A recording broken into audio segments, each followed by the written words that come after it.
you deal with people that act like they're your friend, but secretly they have resentment, or they're plotting against you, or they're just learning from you by being your friend, being around you, but secretly they resent you? You can't change that. You can't change people. But how do you operate? Like, how do you deal with that? You be you. That's it. You be you, because at the end of the day, Sam is only going to be accountable for Sam and maybe his family and his, people in his close circle. But honestly, if someone takes something away from me, that's great, because I just gave them a part of me. Yeah. Okay, so You influence them. I influence them. I don't care about what these other person does. I mean, what they do is, I believe in karma, and I believe in full cycle. I believe if they do you wrong, then somehow it'll come back to you. You need to forgive them and move on with your life, because you need to think about it in your head, because you can't think about, okay, hey, this person did me wrong and I can't believe they did, because that's going to eat you up. Right. Worry about you. You worry about, hey, you know what? I gave that person, I did them right. Hopefully they'll pay it forward and do somebody else right. But even if it wasn't intentional, right? Like someone... Even if they had already had the intent, they already had the preconceived, that, you know what, I'm going to go learn from this person, and I'm going to go open up a furniture store right in front of them. Yeah, exactly. It doesn't matter. You do you. It doesn't affect you. It won't affect me, because I'm going to do me. I'm going to be the nice person, and I'm going to do, you can't change people. You can only change you. I agree. Yeah. Although you can impact people, and that's a whole different thing to get into, is impacting and changing is two different things. Right, but I feel like in this context it might be interchangeable, and what I'm about to say might make it a little bit more clear. I feel like if someone opens a furniture store right in front of your store, and they're claiming to be better than you, or they claim to be, the superior place to go. I'm curious to see how you'd react, and then I'll tell you how I'd react. First of all, I welcome competition, because my main competition is me. The product that I put out, and the trust factor that I put out in front of people. So I believe me. Look, I've had exclusive furniture. I've been operating it now for 21 years and 6 months, over 6 months. So it'll be 22 next year. If I worry about, okay, well, what is this person doing, then I'm not going to be able to focus on my business. I agree. Not going to be able to focus on what I'm doing. My attention is always this: how, when that customer comes to my door, I can make their experience the best experience. That when they leave my store and they go to another store, they're going to miss me. They're going to be like, you know what, man? I need to go back over there, because people over there were nice. People over there were friendly. People over there were better hosts. And I mean, I need to go back over there. And that's even before they get their product from me. That's if they don't buy from me. And that's what I worry about. And that's why I treat my people with respect.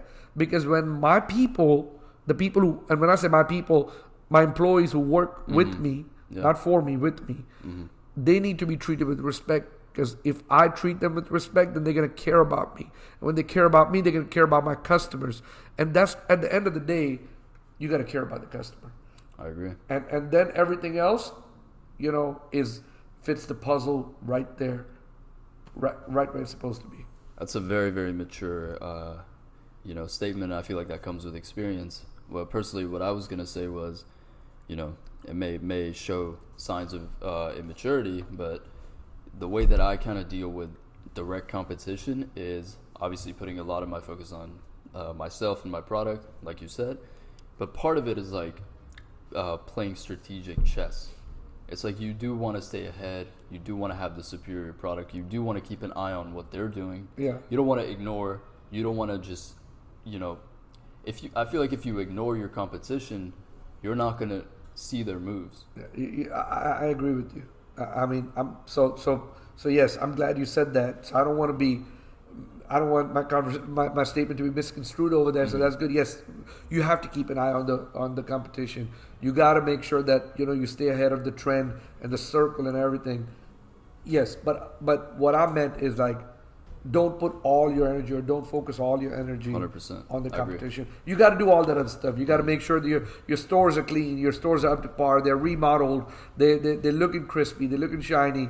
You have a better product. You're staying with the trend, all that stuff. But at the same time, don't want to focus all my energy on them. I agree.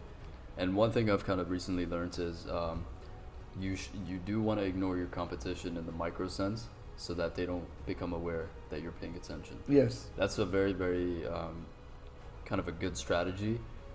You want to let your competition do what they're doing, even if they're copying you or if they're imitating your vibe or whatever.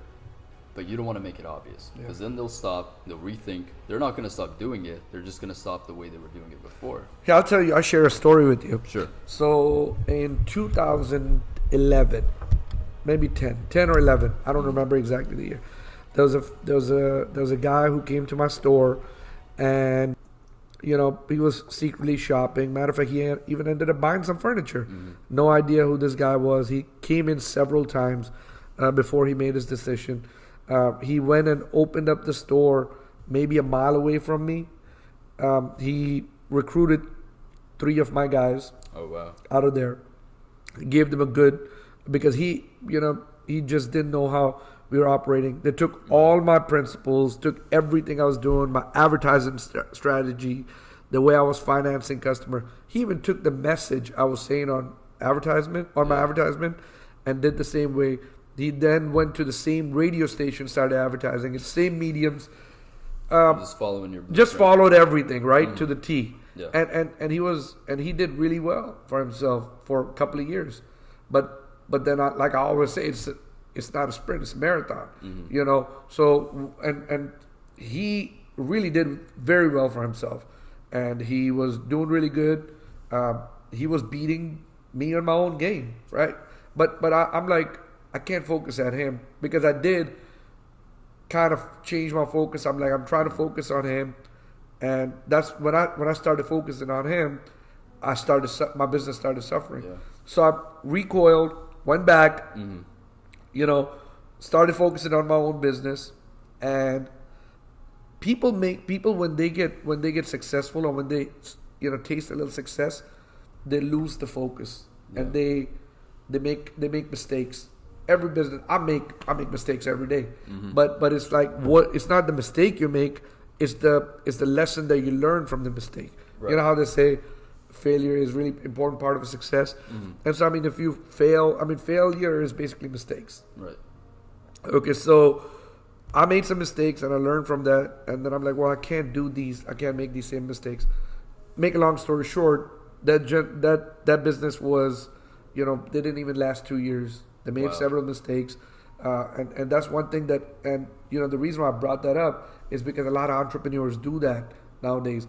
They taste a little success, then they go fancy, they go crazy. Mm-hmm. They buy themselves nice Mercedes, big houses, go for crazy, go on crazy vacations. They increase their overhead, yes. and they increase their overhead so much that now they start robbing their business out of the cash flow. Exactly.